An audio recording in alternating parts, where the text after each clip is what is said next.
Y'all gonna think I'm crazy, but something I like to do with this bread is dip it in bacon grease.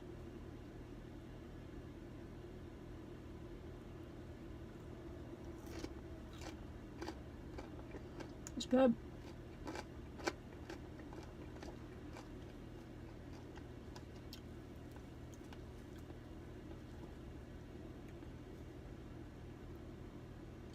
I mean, seriously. We eat bacon. We cook with bacon grease. So why can't we use it as a dipper the same way the Mediterraneans do their bread with olive oil?